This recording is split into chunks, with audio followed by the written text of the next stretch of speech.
Everyone, welcome to my YouTube channel.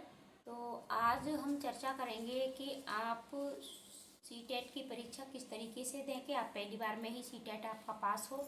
मैंने कैसे किया, क्या क्या आपको ट्रिक अपनानी है, कौन कौन से टिप्स अपनाने हैं, कौन सी आपके लिए बेस्ट बुक हो सकती हैं, तो इस सब पर चर्चा होगी। वीडियो को आप लास्ट तक अवश्य देखें और चैनल को सब्सक्राइब भी कर लें, क्योंकि डेली ऐसी ही वीडियो आपको चैनल पर मिलेंगी और साथ ही साथ आपको फुल प्रिपरेशन भी चैनल पर कराई जाएगी।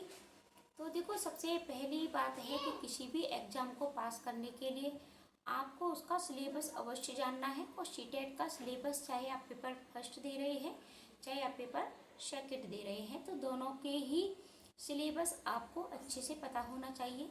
तो फर्स्ट पॉइंट है कि आप अपना सिलेबस डाउनलोड करें और उसकी एक एक लाइन को देखें कि सीडीपी के अंतर्गत आपको क्या क्या पढ़ना है, भाषा के अंतर्गत आपको क्या पढ़ना है, ईवीएस के अंतर्गत आपको क्या पढ़ना है और मैथ में आपको क्या पढ़ना है। देखो, जो आपका ये पेपर होता है इसमें आपके 75 नंबर की पेडागोजी आती है और 75 नंबर के आपके टॉपिक से प्रश्न बनते हैं।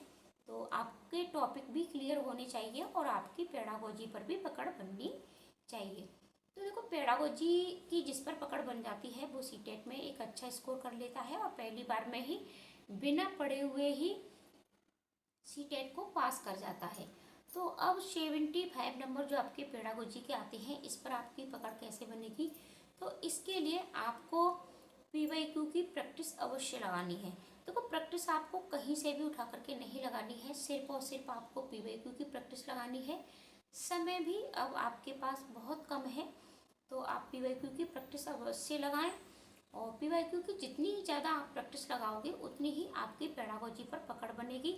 और साथ ही साथ टैग वर्ड्स आप अभी से सीख लें, ठीक है। पहले आप टैग वर्ड्स की वीडियो देखें, टैग वर्ड्स को सीखें, उसके बाद अगर आप पीवाईक्यू लगाते हो तो ये एक बेहतर होगा। यानी आप जो पेडागोजी के प्रश्न बनते हैं आपके पीवाईक्यू में, उनको आप हल करना सीख जाते हो अगर आप टैग वर्ड्स, और कुछ कठिन शब्दावली भी होती है सीटेट की। तो इस पर भी नेक्स्ट वीडियो आपको पहले मैं दे दूंगी, उसके बाद आपकी और प्रिपरेशन वीडियो मिलेगी, ठीक है। तो ये 2 पॉइंट हो गए आपके। इसके बाद आता है आपका एनसीईआरटी बुक्स आपको अवश्य पढ़नी है, चाहे आप पेपर फर्स्ट की तैयारी कर रहे हैं चाहे पेपर 2 की तैयारी कर रहे हैं। देखो, पेपर फर्स्ट में आपकी ईवीएस 15 नंबर की सिर्फ और सिर्फ एनसीईआरटी से ही पूछी जाती है।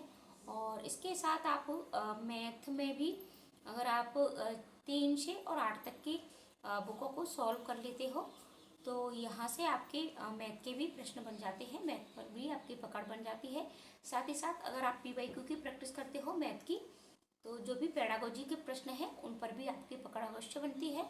और देखो, पीवाईक्यू की जो प्रैक्टिस है तो कम से कम एक प्रैक्टिस यानी एक पीवाईक्यू को आपको कम से कम 3 बार अवश्य लगाना है। अगर आप सारे पीवाईक्यू को 3 बार प्रैक्टिस नहीं कर सकते हो तो लास्ट ईयर जो भी आपके 5 साल के हैं, जैसे कि आप 2024 का लीजिएगा, 23 का, 22 का, 21 का, 20 में नहीं हुआ था, 19 का आप ले सकते हो।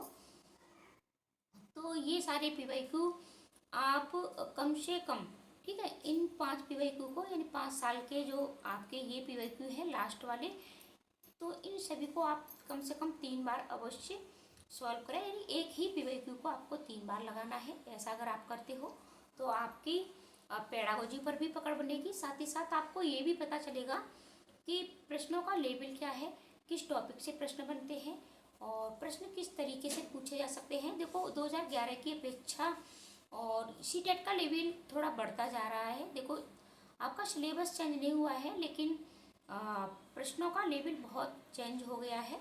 तो ये सारी चीज़ें आपको पता चलेंगी, तो ज़्यादा से ज़्यादा आप ये लगाएं।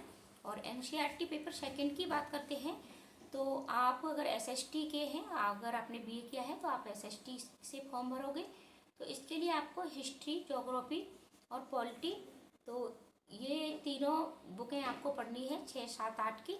और साथ ही साथ अगर आप साइंस के हैं तो मैथ और साइंस की बुक आपको पढ़नी है, ठीक है। और एसएसटी और मैथ साइंस के आपके 60-60 नंबर के प्रश्न बनते हैं। देखो, सीडीपी दोनों की सेम होती है, सिर्फ प्रश्नों का लेवल आपका अलग हो जाता है।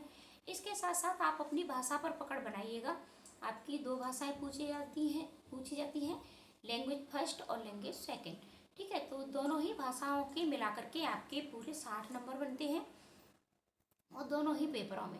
तो देखो, अगर आपकी एक बार भाषा पर पकड़ बन जाती है तो सीटेट को पास करना बहुत ही ईजी हो जाता है, आसान हो जाता है, क्योंकि दोनों ही भाषाओं में आपके मान के चलिएगा कि गद्य और पद्य पूछे जाते हैं। फर्स्ट में आपके गद्य और पद्य दोनों आते हैं, सेकंड में सिर्फ आपके गद्य ही गद्य पूछे जाते हैं। तो वहाँ से आपके प्रश्न छांटने के लिए 15 नंबर की और 15-15 नंबर की आपकी दोनों ही लैंग्वेज में पेडागोजी पूछी जाती है। तो आप दोनों भाषाओं के 60 में से आप 50 से 55 नंबर आसानी से ला सकते हैं। तो इतने नंबर अगर आपके आते हैं, 50 नंबर भी अगर आप भाषा के दोनों पोर्शन में से कंप्लीट कर लेते हो तो फिर सीटेट को पास करना इतना ज़्यादा कठिन नहीं होता है। इसके साथ साथ मैं आपको 3 मनोवैज्ञानिक बताती हूँ। इन 3 मनोवैज्ञानिकों को आपको बहुत अच्छे से पढ़ना है। जैसे आपके जीन पियाजे हैं, वाइगोत्स्की हैं और कोहलबर्ग हैं।